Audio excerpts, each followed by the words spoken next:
as I was thinking about my story and I was thinking about all of the things that I have done and pivoted, I mean, my life probably, if I was going to title it with one word, it would be pivot. It really is all based in a growth mindset. Are you guys familiar with that concept? Growth fixed mindset. There is a page in your workbook that kind of outlines what the differences are. And the way I think about growth mindset and really fixed mindset, because I like to think of myself as somebody who has a growth mindset. But if anytime I find myself saying, oh, I'm not good at that, or I've never been able to do that, or I can't do that, that is all a fixed mindset. A good example of that is I probably have said it today 3 times, I am not a detail person. I am a big picture person. So I struggle with the details. But the more that I tell myself that I struggle with the details, the more I'm going to struggle with the details.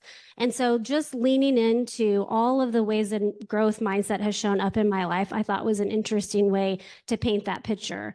So I think the first thing I think about when I was moving from, well, really when I got the first job at the .com. I walked into that interview and I didn't know anything about technology. I didn't know anything about investor relations. My degree is in liberal arts, so literally knew nothing, but I knew I wanted this job. And so I kind of had to fake it until I made it at that company.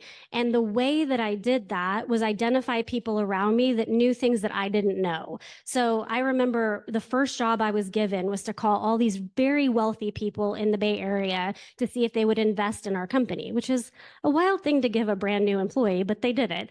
And they said, I want you to mark everybody that you've called in this Excel spreadsheet.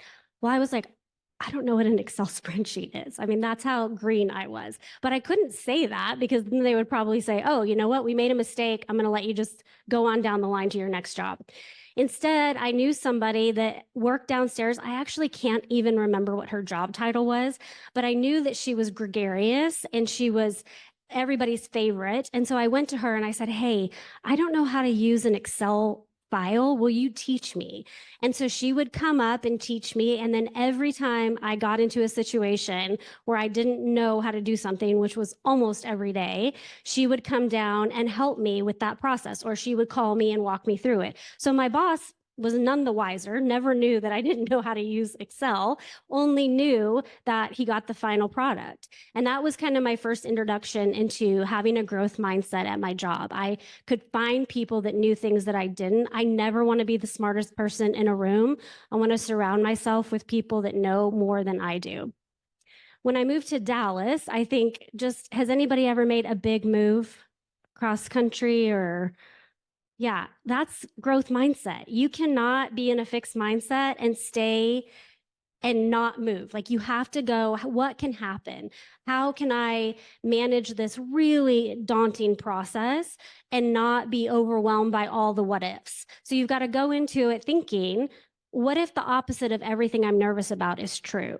That's something a health and mindset coach has taught me, is that a lot of times we go into these situations where it's a lot of unknown. And the reality is every day is filled with unknowns. But if you can go into the day and think, well, what if the opposite of everything I'm scared about is true? So when I moved to Dallas, I could have thought, I'm never going to find a job. I'm never going to make friends. I'm not going to know where to live. I probably could have self-actualized all of those things. But instead, I went into it thinking, it's going to be great. I'm going to learn new things. I'm going to make new friends. I'm going to expand on the skills I already have.